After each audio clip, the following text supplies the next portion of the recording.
In everything we do, in everything we do, not only things that have to do with our spirituality, but in every area of our life, we must always prove what is acceptable and perfect will of God. About 2 years ago, one man of God that I respect so much is one of my father's sons in the Lord. Out of love and concern for the ministry, he said to me, man of God, I am going to introduce you to my friend.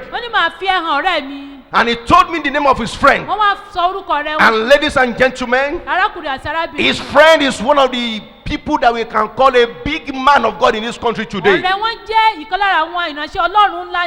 He said he has come to my church, and the day he came to my church, the whole place was jam-packed. Oh, it was too much. It was best day in our church. I am going to introduce you to him. If you come to your church, there will be a beginning of breakthrough for you. The ministry will blossom and explode under your leadership. He said, that was the language you use. He has his own TV station. And this man was not flattering the man of God was talking about. It is very true. I said, I'm going to introduce you to him. And I said, okay, sir. But as he was saying it, something in me didn't agree with it. That this is not the perfect will of God for my life. But he's a man I can never, argue with. But I knew right inside of me that I am not going anywhere. So eventually, he called me. He said, tomorrow, I will be in the office of the man of God. I will be in the office of the man of God. I have already spoken about you to him, and he's willing to meet you. And I've even prepared a grant for you that you will come to your church and minister. Oh, your time to come to limelight have come. He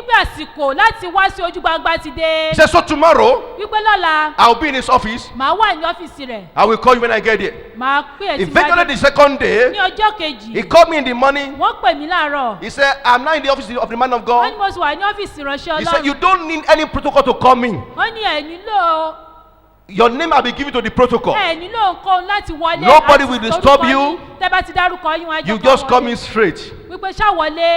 And right inside my heart, I was troubled.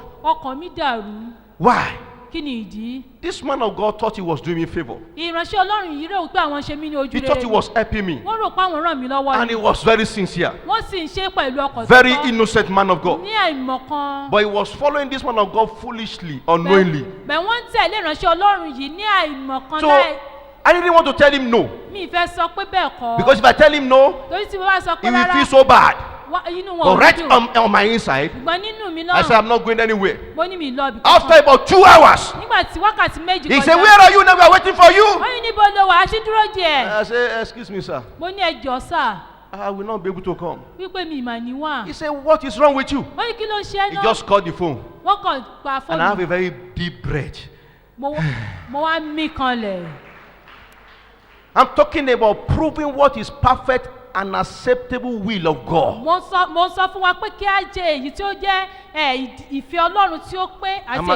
I told my wife, it is over. So when the man of God now saw me the other time, he said the opportunity that many people are looking for in this country, you got it and you useless it just like that. I pity you. And I said, I'm very sorry, sir. I'm very sorry, sir. He said, why don't you sorry for me? You have only lost opportunity. I don't know if another one will come your way. And I said in my inside, I said another one will not come in Jesus' name. So he said, I've forgiven you, no problem. About a year later, this man of God was traveling. And I went to pick him at the airport with my car. My wife was in the car. And I said, what about your friend, sir? He said, oh, it's not my friend, though. It's not my friend. I said, it's your friend now. I mean, so and so and so. He said, I mean what I'm saying is not my friend. God save me. He said when I discover him that he's an occultic man, I ran. He was about to initiate me, and I was laughing. And he said, why are you laughing now? He said, I said, sir, I said, my not coming to his office the other day. It's a deliberate. It's a deliberate action. I refuse to come because I want to live in the perfect and acceptable will of God for my life. I said, I don't mind. If this ministry will not be more than this under my leadership, and I lead the people where to heaven. I said, I'm not anti-progress. It is my desire that the ministry will flourish, will prosper, but it has to be in God's way. It has to be in line with the will of God. He said, you know my name now? He said, my name is Oluwaferanmi. He said, God loves him so much. He said, God knew that he was innocent. He was just following him innocently. That was why God delivered him. What am I saying? We need to prove what is acceptable will of God in all things we do. It doesn't matter how glittery it is. It doesn't matter how beautiful it looks like. It doesn't matter how convenient it is. If we want to serve God in spirit and in truth, we must do only what is acceptable and perfect will of God. Ladies and gentlemen, I want us to know there is nothing like permissive will of God. If it's not perfect will of God, it's not will of God. If it's not the will of God, God will not permit what is not his will. The will of God is the will of God. We must always seek what is the will of God. In our business, in our place of work, the way we raise our children, the way we do our things, the way we talk, the way we dress, the way we do everything, the will of God must be paramount in our hearts. If we want to be a true church, if we are going to serve him in spirit and in truth, we must seek what is his acceptable will in all things, at all times. The word of God must be our standard. We should make the word of God the x-ray of our lives.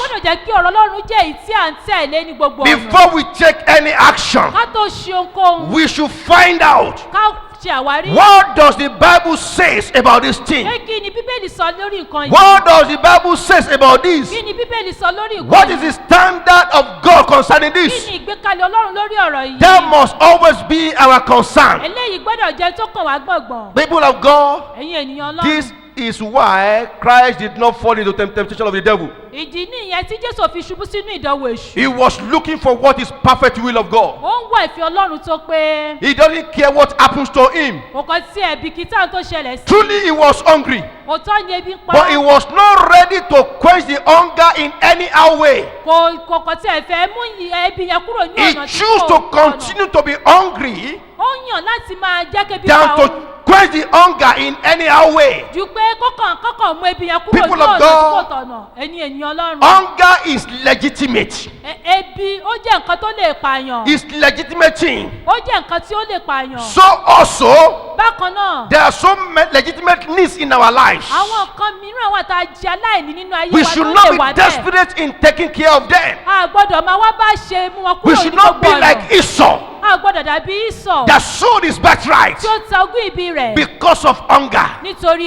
Because of hunger, he sold his birthright. Maybe you are hungry for one thing or the other. You have legitimate needs. To get a good job is legitimate. To build house is good. To have a child is good. But we must seek the glory of God in how we go to meet those needs. We should find out what will be the glory of God in this time about to do. We should always find out what is the perfect will of God. The word of God must be our standard. We should live by the standard of the word of God at all times. Our life must be word based. Not traditional based. Not custom based. But based on the scripture. We must be doer of the word of God. If we are going to worship God in spirit, remember I said the word is spirit. The word is spirit. So worshiping God in spirit means being a doer of the word. Jesus Christ challenged some people in the book of Luke chapter 6. He said, why do you come in, Lord, Lord, without doing what I command you to do? We cannot worship God in spirit without being a doer of the word. The Bible says it's not only the hearer of the word that will be justified, but he that hear the word and do according to it. This guy was teaching one day in one place, and the Bible says his mother and brother and sister were outside looking for him, and they told him, Master, your mommy and your brother and sister are looking for you outside. And he said, who is my father? Who is my mother? And who is my brother and sisters? They are these ones that listen to my word and do according to them. It doesn't matter what you claim to be in this church. If you don't do what the word of God says, Jesus doesn't know you. May God help us. To serve God in spirit means to be a studious Christian. To be like Berean Christian. The Bible said the Berean Christian in the book of Acts of Apostles, chapter 17, verse 11, he said they share scriptures daily. They share scriptures daily to find out what the word of God says. How many of us read our Bible regularly? Many of our Christians of nowadays, daily guide have turned us to a lazy Christian.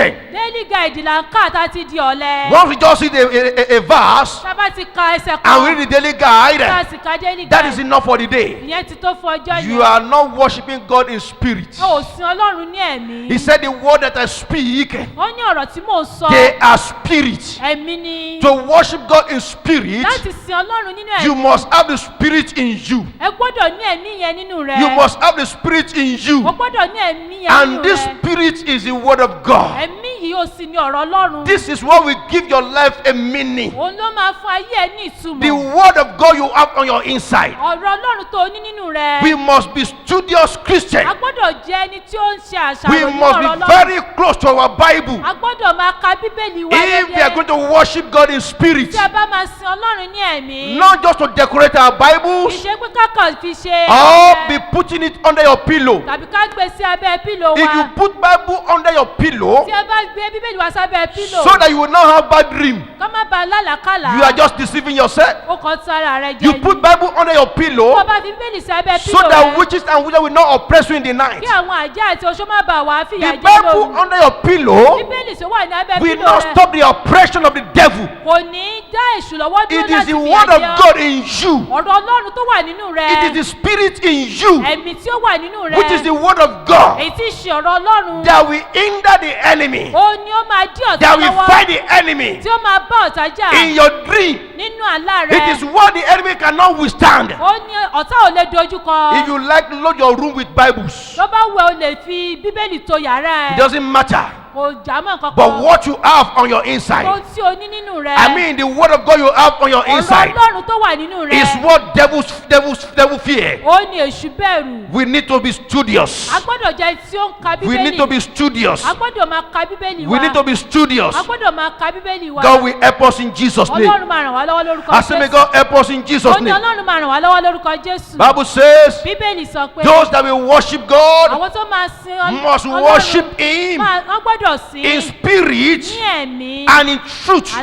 Now, what is it to worship God in truth? Or how can we worship God in truth? In the book of John, chapter 14, verse 6, this guy said there, and he said, I am the way, the truth, and life. I am the way, the truth, and life. Therefore, to worship God in truth means to pattern our life after the truth. I mean to pattern our life after Christ. To make Christ our standard. To make Christ our model. To make Christ our example. This is how to worship Him in truth. The Bible says in the book of Acts of Apostles, chapter 11, verse 22, that after the space of 2 years, that the people in Antioch observe the life of the disciples of Jesus Christ. They look at the way they talk, they look at the way they dress, they look at the way they do their things, and they conclude and give them a name for the first time, that these are Christians. That is to say, these are Christ-like. Brothers and sisters, ladies and gentlemen, are you Christ-like? Are you Christ-like in your place of work? Can your colleague say that guy is just like Christ? Can your boss in the office say you are a Christian? Can your people living together with you, your couple, say you are a Christian? Many so-called Christians today are only Christian when they are in the church. But the moment they are out of the church, they become another thing entirely. If you mistakenly say, I'm looking for Brother Lagbaja, they will say there's no brother in this house. Because his lifestyle, the way he talks, the way he behaves, I've never shown that he is a brother for once. If you are only a Christian where we are together like this, you are not a true church. You are not a triumphant church. You have not started yet. We must be like Christ. We must be like Christ in everything. I remember when we were in primary school, we used to sing a song. Mo fẹ́ kí n dàbí Jésù nínú ìwà pẹ̀lẹ́, kò sẹ́ni tó gbọ́rọ̀ bínú lẹ́nu rẹ̀ lẹ́ẹ̀kan rí. Hallelujah. Hallelujah. I want to be like Christ. Mo fẹ́ rí bí Kristi. I want to be like Christ. Mo fẹ́ rí bí Kristi. In all that I do. Nínú ohun gbogbo tí mo bá ṣe. And I want you to know, people of God, Mo sì fẹ́ kí á mọ̀ ẹ̀yin ènìyàn Ọlọ́run. it is possible. Ó ṣe